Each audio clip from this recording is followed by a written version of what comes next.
Assalamualaikum warahmatullahi wabarakatuh. Om Swastiastu, Namo Buddhaya, Salam Kebajikan. Dewan Juri yang terhormat, perkenalkan kami dari tim Laurel akan membahas mosi yaitu realisasi energi bersih di Indonesia.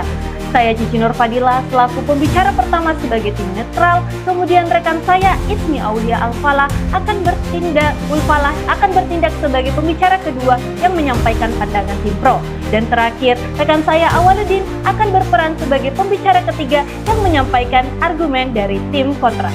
Dewan Juri yang kami hormati, secara umum, energi bersih adalah energi yang berasal dari sumber yang dapat diperbarui dan tidak menimbulkan polusi atau emisi karbon berlebih, seperti tenaga surya, angin, air, panas bumi, dan bioenergi. Tujuannya adalah untuk mengurangi ketergantungan terhadap energi fosil dan menjaga kelestarian lingkungan. Indonesia memiliki komitmen besar terhadap transisi energi bersih melalui Rencana Umum Energi Nasional dengan target daurat EBT yaitu 23% pada tahun 2025, kemudian visi net zero emission 2060.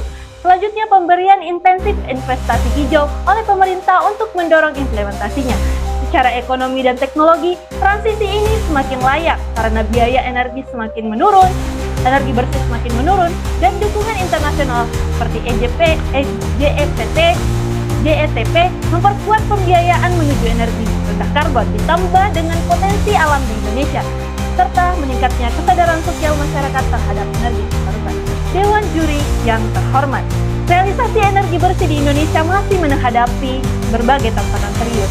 Proyek-proyek seperti PLTA dimunculkan sebagai solusi hijau, tetapi dalam praktiknya dapat menimbulkan dampak lingkungan, konflik sosial, kerusakan ekosistem, dan potensi konflik kepentingan politik. Kemudian yang menjadi pertanyaan Dewan Juri yang terhormat, apakah kebijakan, regulasi, dan pengawasan pemerintah sudah memadai untuk menghindari praktek-praktek merugikan tersebut? Bagaimana memastikan bahwa proyek-proyek energi baru terbarukan ini dapat berjalan transparan, melibatkan partisipasi publik dan akuntabel. Dengan demikian, mosi realisasi energi terbarukan penting untuk mosi yaitu realisasi energi bersih di Indonesia penting untuk dibahas pada debat kali ini. Selanjutnya, rekan saya akan melanjutkan argumen yang mendukung mosi kita pada kesempatan ini. Baik, terima kasih kepada pembicara kedua. Assalamualaikum warahmatullahi wabarakatuh. Shalom, Om Swastiastu, Namo Buddhaya, Salam Kebajikan. Saya sebagai pembicara atau tim pro, sesuai dengan argumen yang telah disampaikan, sangat setuju bahwa realisasi energi bersih ini sudah berjalan dan dapat diwujudkan sepenuhnya karena ada 3 alasan utama. Yang pertama, komitmen pemerintah melalui kerangka kebijakan seperti RUEN atau Rencana Umum Energi Nasional, yaitu sebuah kebijakan pemerintah pusat yang berada di bidang energi yang telah disahkan pada pasal 12 ayat 2 serta pasal 17 ayat 1 pada Undang-Undang Nomor 30 Tahun 2007 tentang energi. Kemudian adanya komitmen terhadap net zero 2060 yang mana pemerintah juga sudah memberikan investasi bagi investasi hijau.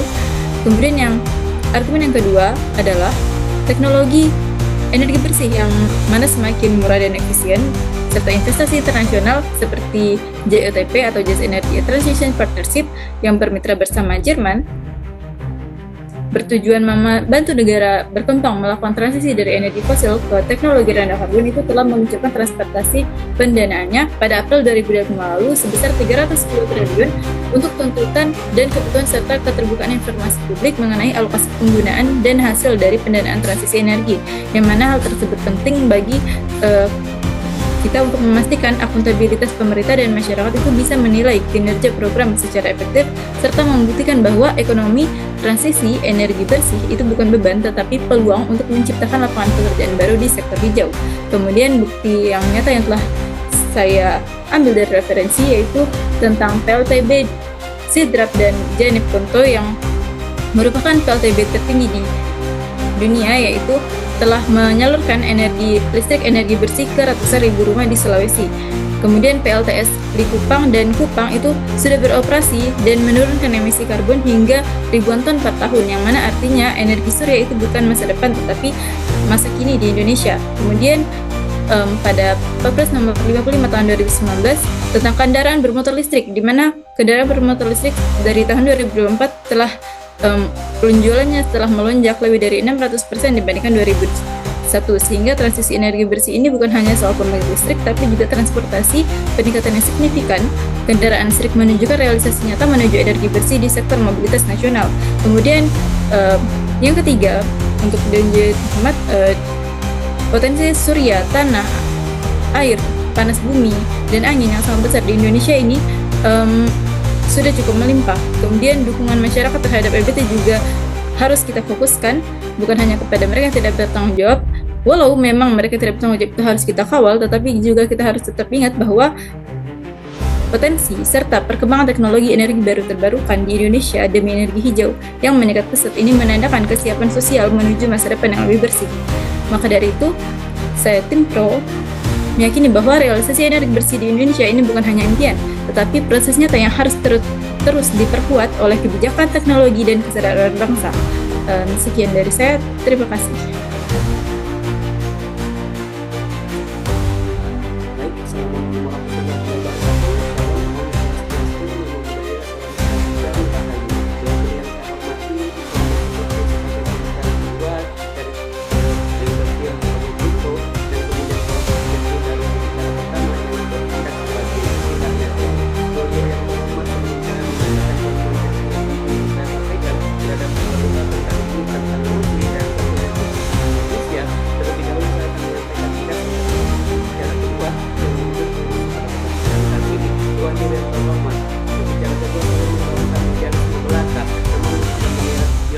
Seperti apa? Padahal di lapangan banyak korupsi yang merajalela dan ini harus diberantas secara berkala. Tuan Yulianto Roman, kalau pembicara kedua menggaungkan bahwa pemerintah melalui pada net zero mission tahun 2060, kemudian adanya stabilitas proyek di Indonesia, kemudian adanya pembukaan lapangan pekerjaan tidak dengan Yulianto Roman karena faktanya di lapangan terjadi korupsi besar-besaran dan dapat saya buktikan awal data dari Tempo mengatakan bahwa sebanyak 6 perusahaan yang mendominasi pembangkit listrik tenaga energi terbarukan di Indonesia. Di antara perusahaan itu adalah perusahaan Barito Pacific, kemudian ada perusahaan Adaro, kemudian di dalamnya ada perusahaan Donde, kemudian ada Wilmar, kemudian ada Sinarmas, dan yang terakhir ada PT Beko. Dan mereka dilindungi oleh undang-undang yang ada dan konstitusi. Kalau saya mencatat bahwa terdapat 27 politisi yang mulai dari di dalamnya terhadap ada pemerintah daerah, kemudian ada DPR, di dalamnya ada kementerian, di dalamnya ada jaksa, kemudian ada DPR dan juga TNI. Dan bukan hanya itu, dengan undang-undang 10 tahun 2007, kemudian peraturan Presiden nomor 112 tahun 2022, dan peraturan terakhir peraturan Menteri ESDM nomor 2 tahun 2025 semakin mengukuhkan peringkat mereka sebagai 6 perusahaan yang mengakumulasi kapital di Indonesia. Dan apakah ini akan dilanjutkan dengan aktivitas kekayaan tersebut dan juga berakibat pada tidak adanya pemain baru yang akan berpartisipasi terhadap realisasi energi bersih di Indonesia teman-teman. Kemudian yang kedua, kalau kemudian tim Pro atau pembicara kedua mengatakan bahwa ini akan membuka lapangan pekerjaan, tim Pro tidak melihat bahwa begitu banyak PHK di mana-mana yang diakibatkan oleh adanya pembukaan pembangkit listrik tenaga energi terbarukan ini dengan Yulianto Roman, seperti misal PHK yang terjadi besar-besaran di pembangkit listrik tenaga uap atau batu bara. Bagaimana dengan keluarga mereka? Bagaimana dengan anak-anak mereka yang akan sekolah? Ini tidak diperhatikan oleh pembicara kedua sebagai pihak Pro. Kemudian kami juga melihat bahwa akibat dari pembangkit listrik tenaga energi terbarukan ini akan membuat investasi yang besar-besaran. Kami mencatat sebanyak 15.000 triliun yang akan disiapkan agar Indonesia mencapai net zero emission tahun 2060, dan di dalamnya ada investasi asing. Kita tahu bahwa investasi ini tidak selamanya baik. Investasi asing ini akan berakibat pada stabilitas ekonomi, stabilitas sosial dan percaturan politik di Indonesia. Kita tahu bahwa bagaimana percaturan politik Indonesia dipengaruhi oleh investasi asing itu akan mempengaruhi kebijakan yang akan mempengaruhi umat banyak Yulianto Roman. Kemudian kami melihat juga bahwa tidak adanya transparansi dalam penggunaan pembangkit listrik tenaga energi terbarukan ini. Kami melihat bahwa misal PT Medco yang ada di pembangkit listrik tenaga biomasa yang ada di Merauke, mereka dalam rangka pengelolaan perusahaannya, kami melihat bahwa misal badan pengelolaan dana lingkungan hidup itu mencukupi dana sebanyak 65 miliar untuk perusahaan ini, dan setelah terus oleh pihak Tempo sama sekali tidak ada transparansi mulai dari RAB secara pengelolaan dan orang-orang yang di dalam seperti apa, gajinya seperti apa. Dan kalau misalkan perusahaan ini merugi Dewan Juri yang terhormat, siapa yang akan bertanggung jawab? Apakah negara yang akan mensuntik APBN lagi? Dan ini sebenarnya tidak relevan dan sebaiknya realisasi energi fosil Indonesia dan kami tolak dan seharusnya tidak dilanjutkan oleh Dewan Terhormat. Kemudian kami juga melihat bahwa ini merugikan masyarakat dan perilaku masyarakat.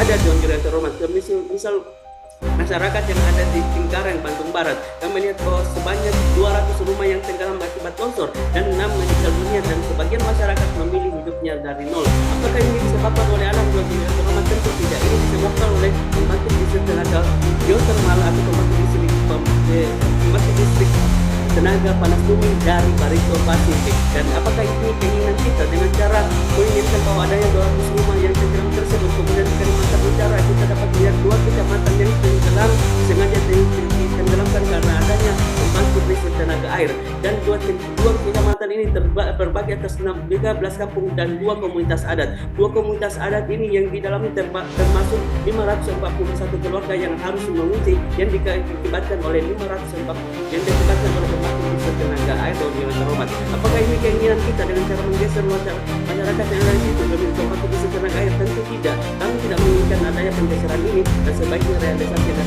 dilakukan. Ini realisasi yang berbasis tidak dilanjutkan oleh Dewan Terhormat. Kemudian kami lihat juga di Merauke ada sebanyak suku yang memilih tidak mendapatkan pangan, tidak mendapatkan kebutuhan dari mereka karena adanya pembangkit listrik tenaga biomasa dari PT Medco dari Arifin, dan kami melihat bahwa mereka harus melanjutkan hidupnya dan hingga menuju pada kematian. Kami tidak menginginkan ini Dewan Juri Terhormat. Kemudian kami lihat juga poin yang paling terakhir adalah bahwa akan kemudian pembangkit listrik tenaga surya atau pembangkit listrik tenaga bayu atau pembangkit listrik tenaga angin ini bersifat emergensi. Maksudnya apa? Bahasan surat, mereka bergantung pada angin yang sama sekali tidak terus ada. Mereka bergantung pada sinar UV yang tidak selalu ada. Ditambah lagi adanya krisis iklim, kemudian kondisi geografis Indonesia yang berada di bumi tropis yang mengingatkan bahwa pembangkit listrik tenaga surya ini atau angin maupun sinar matahari ini tidak selalu ada.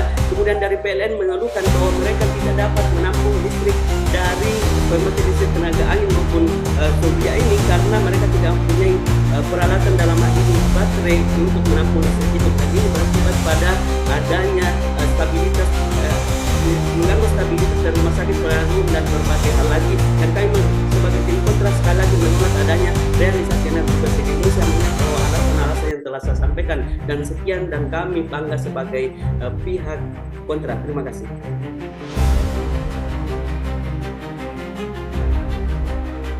Baik, selanjutnya Dewan Juri yang kami hormati.